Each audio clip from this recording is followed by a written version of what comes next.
business is you regularly get training by people who have already developed their confidence. And so the problem is you don't see the way that we started. And I'm going to give you a couple tips on how to increase that confidence as well. And instead of waiting for it, just doing something instead. My wife gave you 5 points, okay? She gave you 5 amazing points. And I saw her putting that together yesterday. She was putting that together last night. And we were working on, we know that there's a lot of people in the room that are making big moves. You got Sparsh Kumar is already at $19,500 for the first 7 days of this month. 26 years old, single, no degree, came in here, and still learning how to be a leader. And while you're learning, you get to make that type of income. That's amazing stuff. That's amazing stuff. That sells me the dream in a big way. And I don't want to overshadow anything that my wife just explained. I know that in the beginning, sometimes what happens is when I ask people about confidence, they're like, well, I'm waiting on it. Like I'm not there yet. I'm waiting on it. And while you're waiting, I'm going to give you 3 things that you could do instead. Okay. I want to give you 3 things that you could do instead of waiting. And it just involves studying 3 different components, okay? Number 1, study yourself and be honest with yourself. Study yourself and be honest with yourself. We call this awareness. And what I mean by studying yourself, what I mean by saying that is the following. Know where you get frustrated. Know where you get upset. Know where you get happy.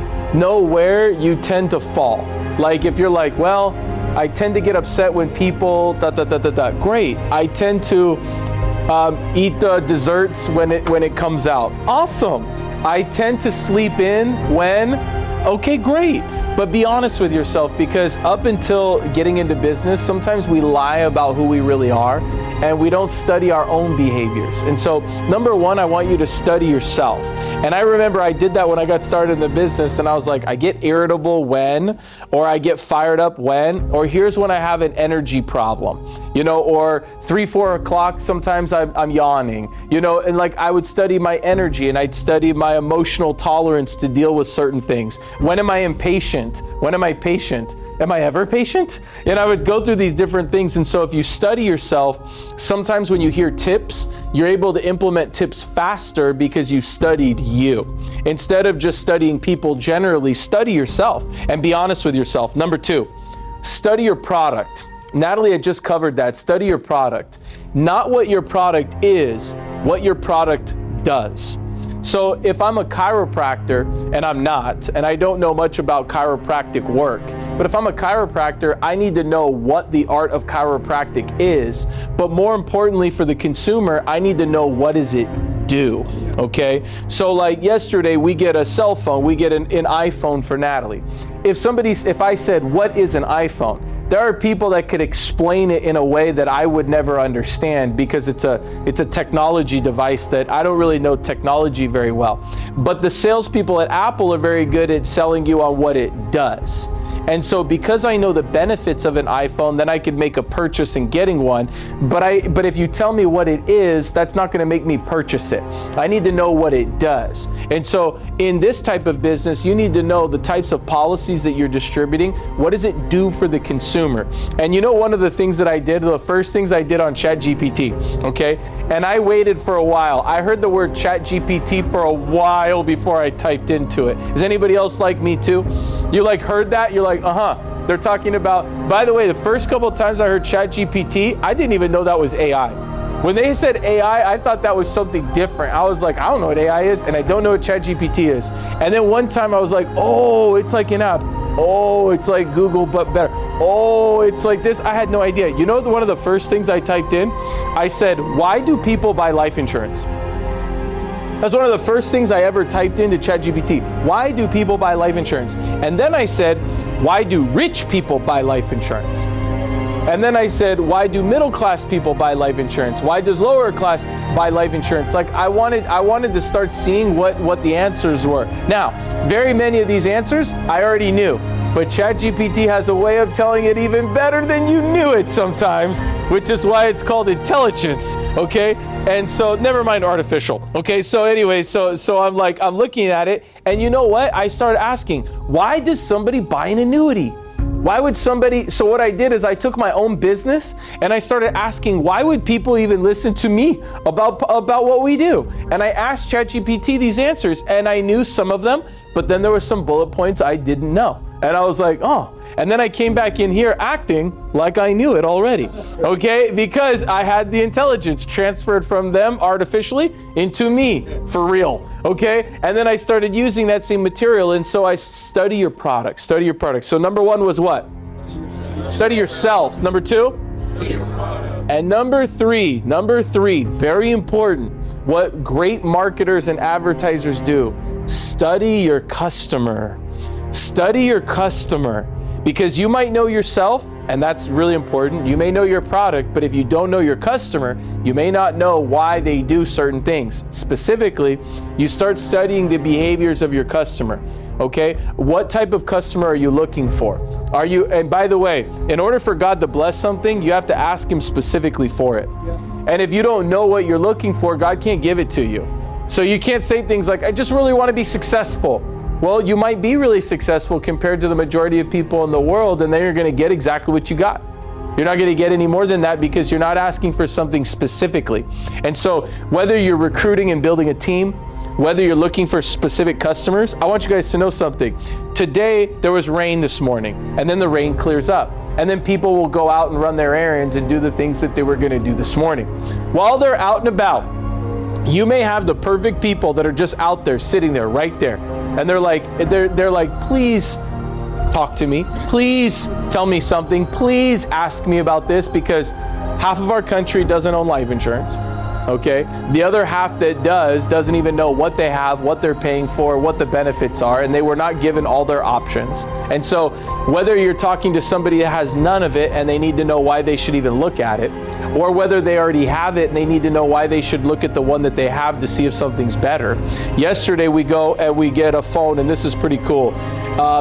Yesterday, Natalie needed to get a new phone, and so we went looking around, and I'm not a shopper, but I am a buyer. Anybody else like this? You don't like looking around, but if it's time to buy, you're willing to go do it, okay? So I don't like looking, I like buying. If I'm not gonna buy, I don't wanna go. I consider that a waste of time. Now there's another community of people that go, oh, you're terrible. How many of you guys like looking and shopping? Okay, you could just look and shop. I don't know how you survive your life. I don't know how you do what you do. I don't know what you do. I'm like, you just go and then what happens? It's just looking and touching and feeling the products and services. And I'm like, and then you come back with nothing. And they're like, but I shopped. And I'm like, but that sounds terrible. To me, it sounds like a waste of time. It's like looking at the broom for a while and standing around the garage, but not sweeping. I don't understand why you would do that. So anyways, you have your own reasons. And so we go, and who believes that things happen good for you? Does anybody believe that? Now, when you get into this business, you may be on a stretch where things haven't gone good for you, okay? But they're about to. Remember, you're either in a storm, coming out of one, or about to go in one, all right? Now, whatever you tell yourself repeatedly, you typically believe. And whatever you truly believe really does happen, okay? So, I believe that I'm lucky. I just want you to know this. I don't need you to tell me this. I believe this about myself. And if you see me be lucky in a series of events over and over and over again, you may say things like, it just happens for him, okay? Or maybe he's lucky. I am very lucky. And I believe this in my mind, and I'm not waiting on other people to tell me good things happen. We go to one location, we go to like an AT&T store, and then I forgot you can't buy the phone outright over there, and it's a whole service business. Don't even get me started on that process. The world wants you on payment plans. The world's surprised when you have money just to pay for things. And when you have money to pay for things, they actually say no. Yes. It's called AT&T.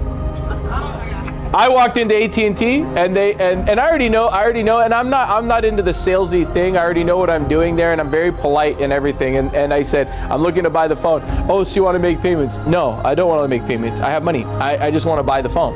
Really? You don't want to have, listen, the whole idea of $50 a month for 3 years sounds really sexy, really appealing, but that's $1,800. That phone's $1,100, and I have the $1,100. I'll just do that right now, okay?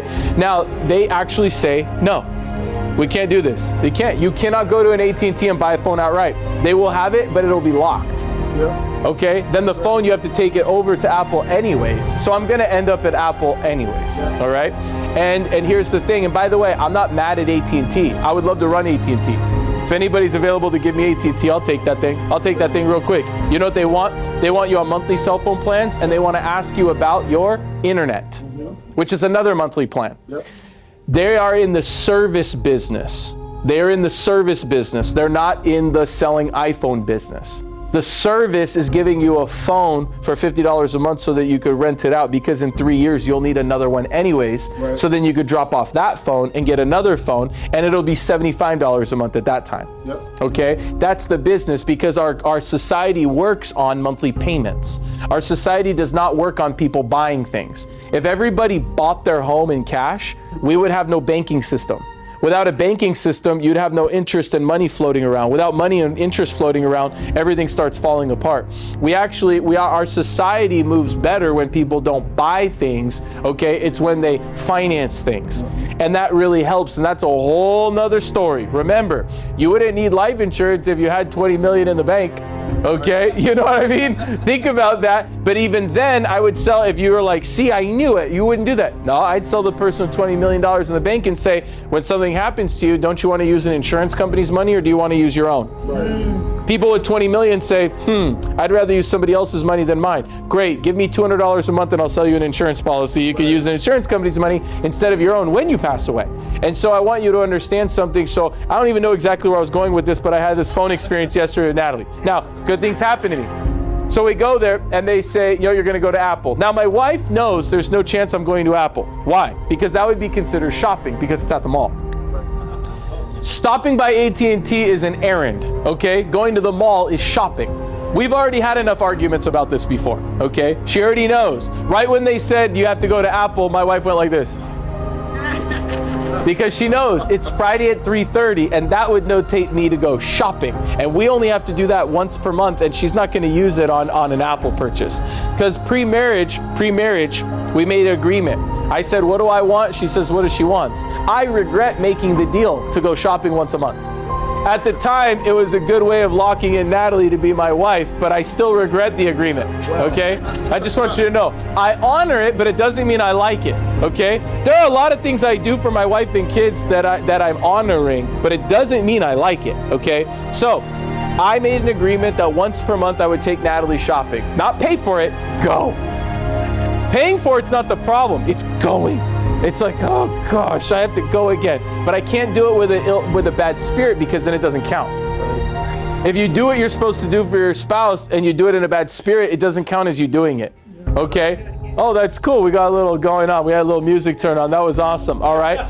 So one of mine is shopping, but there's no way she's going to use this card up. So to wrap up the story, in the moment, spouses. Do you know what it's like when your spouse absolutely believes you're not going to do something, but then you could do it? Yeah, of course. Because you know you get more points when they don't believe you're going to do something, okay, than when they believe you're going to do something. If she expects me to go shopping and I go shopping, I get, let's just say, 10 points. Mm-hmm. Now these points are like fictitious points, but they matter in relationships. Leverage. Because when you leverage. Exactly. Because those points are better than any McDonald's things that they used to have on their cups. Those are better than anything that you could accumulate. When you have marriage points, those things work out in your advantage big time. Now, if you're not married yet, you don't know this game. Okay, you don't know this game. You're still playing with a water pistol, as Jerry Seinfeld said. You're not playing with a real thing, okay? And so you have to watch Seinfeld's comedy act. He does that one really well. But anyways, so in this one, I knew. She had that face of like, okay. And I said, babe, we'll go on Tuesday. And we'll use, because Tuesday morning we could have like a 3-hour experience instead of a 30-minute experience, and she'd rather use it then. And she was like, okay, baby, okay. And then she sees that I'm not going on that way on the road. You ever do this? Where you're doing what they want, and she's like, wait a minute. And I said, why don't we go get it right now? And you're like, you do one of those, your little face. I have all the faces down for acting, just letting you know. And so I go, why don't we just go to, and she goes, really? Just like when my 3-year-old says, really, and you're like, no. And you're like, you know what, let's go get it for you. And it's like, really, Dad? I do want you to know, dads, spouses, husbands, we live for these moments. We live for these moments. Our entire life, for 23 and a half hours is leading to a couple realies? Yes. That's it. That's all that we need. Just a couple realies. One from the kid, one from your wife. We're good. That's my day. That's my life. Everything else is 23 hours of a bunch of mess that I have to deal with just to get to a couple realies. And so Natalie's like, really? And I was like, of course, baby, who you with? Okay, you know what I mean? You know what I mean? Now there's no part of me that wants to go there, and I'm doing the math in my head. How to get there, where to park, come back. You know when you're doing it in your head already just to get the hell out? But I want the points. I want the points. So we get there. We walk in, and the guy says, what brings you here today? And I said, we need this 17 Pro and this color and this size, or this is exactly what we want. And he's giving me the look already that we have what? We don't have any phones. I mean, we're all out. He already gives me that look, right? But here's my belief system. I want you to know, his name was RJ. I remember, he was standing there, his name was RJ. I look at his name badge, and I said, RJ, check the little system, okay? Let me tell you why. When Jason Graziani walks into a room, the computer changes. Yeah. When Jason Graziani shows up, I just want you to know, go places with me. Go places. They'll say, sorry, sir, we don't have any. And I go, check again. Now I do it with confidence. I don't really know what's in the back, but I know my God and I know who I am. That's right. Okay? I don't need to know the rest. Now other people say, oh, give me a break, give me a break. No, you are a non-believer. Yeah. I'm a believer. And I'm not talking about just in your faith life. I'm just talking about you don't believe that God works like that every single day in your life. I do. And I go to restaurants and they say there's no tables. Check again. There's a table. I go to places, they go, we don't have that car. Yeah, right. It's in the back. Go check again. And they go, well, go check it again. I'm just telling you, it'll appear. This guy goes, we don't have it. And I go, check it. And he goes like this. He opens up and he goes, what the?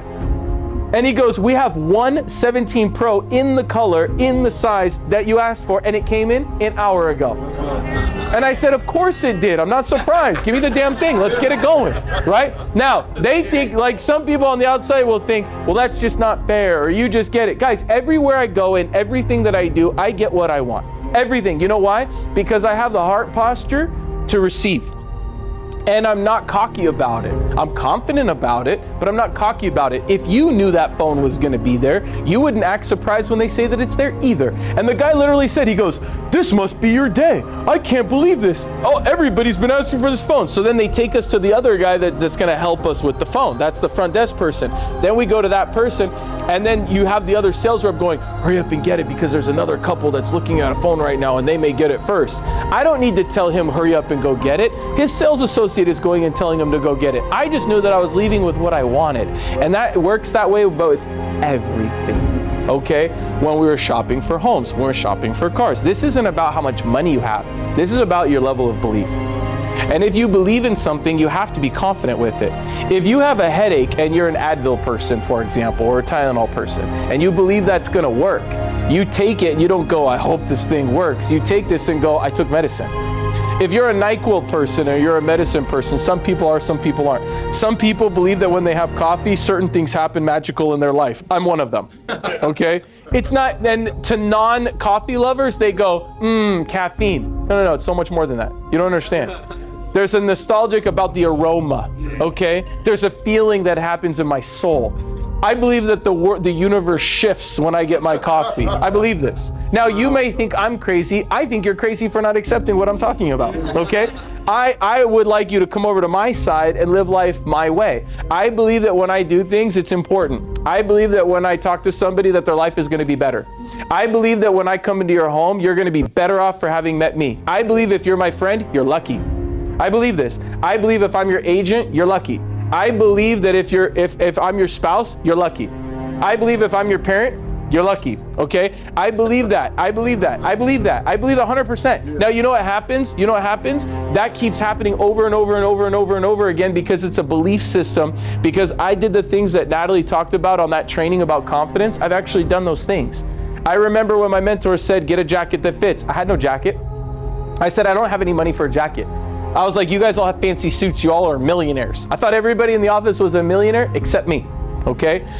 And they said, get clothes. I'm like, clothes? Of course you're getting clothes. No, I went to downtown Los Angeles and I got a Giorgio Versace, and I'm making this up. It took two name brands and put them together. It was a fake suit, okay? It was $99. And I remember wearing that suit for every single day for a year and a half. I never had one other jacket. One.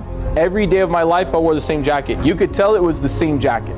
After a little while, it was like, you know, when you get like a little like salt or something or butter or like popcorn type something, and you're like, dang it, I can't get it out. And then it's like dry cleaning's like $8, $12, and you're like, oh my God, I can't afford that. I remember being in that spot. I remember doing all these steps, and I don't have time to go through them, you guys, but everything from not having gas money to thinking that I'm always gonna have gas in my car. I used to get in my car believing I have no gas, because that was my mentality. And you know what happens if you think like that? You're gonna keep having bad things. I remember when I get a 3% raise and then I get a speeding ticket, and then you know what happens? You get something good happens to you, you automatically think something's gonna take it back. And you know what? Because you believe that, it does. That's right. It does, and it happens again and again and again. They call that a broke mindset. Your mindset's broke, and you could change your mindset. Broke mindset doesn't change when you make money. Broke mindset changes when you change the mindset. When you change the mindset, then the money follows. The problem is when you're in a broke mindset, you think what you need is money. But in reality, you need to have a wealthy, abundant mindset. Yeah. And when you get a wealthy, abundant mindset, it's hard to have. It's really hard to have. People come up to me and they say, well, it's really easy for you to say you have all these things. And I say, I understand the optics of that. I totally understand that. But at one point in time, I didn't have all these things. I had a 1-bedroom apartment and my mom was living in it. I had this car that we had to split. I remember when my mom would have a doctor's appointment, I couldn't do a field training because I had to either pick a doctor's appointment or my field training appointment. And I remember telling my mom, Mom, you can't book doctor's appointments in my field training times. She says, my back hurts. And I said, we're broke. I can't make it all happen. I don't know how to make this happen. We used to argue about it. I remember having arguments with my family. I remember having arguments with my brothers. I remember having arguments with my uncles and aunts. Every conversation wasn't a conversation. It was a free exchange of ideas. It was called an argument. Everything was an argument. Anything involving money was a fight. Anytime I would get a purchase, I'd be scared. Anytime that I would go somewhere, I'd get the cheapest thing. Every time I would open up a restaurant menu, I would read right to left. I would look at the prices and go, nope, nope, nope, nope, nope, nope, nope. And I remember getting hazed. I remember people making fun of me. I remember wearing the suit. I don't even want to get into that story right now in Hawaii because my uplines told me that you're supposed to wear a suit, and I did, and everybody was in cool clothes. And I was in my brown suit. I got a brown suit because it was the cheapest one at the store. I didn't get suits because they fit me. I got suits because they were cheap. I got whatever was cheap, anything that was cheap. That's how I did it my whole time. And I would come to meetings and I would imagine one day walking in the suit that I picked. I would imagine parking my car in the front spot because they had a front spot for me, because I would have a nice car instead of the back where I didn't want people to see. I had guests that I didn't want them to see what I was driving, so I parked in the back and I walked. I used to skip FaceTime because I wasn't confident in talking to people. And they would be like, let's mingle and practice. And I was like, I don't want to talk to people. One, I don't like them. Two, they don't like me, okay? And then all they do is irritate me, and all people do is piss you off. They say things that they don't do, and then they're gonna fall through, and then they're gonna disappoint me like everybody disappoints me. That's how I really thought about people. And my mindset had to change first. And when I changed my mindset and I listened to Natalie's instructions and I started working on my confidence, my whole world changed. And since I know that it works, I'm willing to confidently say the same thing to you guys. Each and every one of you guys, I'm gonna say the same thing to you guys, that you could change your mindset. The way that you currently think can completely change. And if you change how you think, it's gonna change how you talk. If it changes how you talk, it's gonna change what you do. And if you change what you do, it's gonna change your habits. And if you change your habits, it'll change your character. It'll change everything about your life. So I wanna leave you guys with a couple announcements here.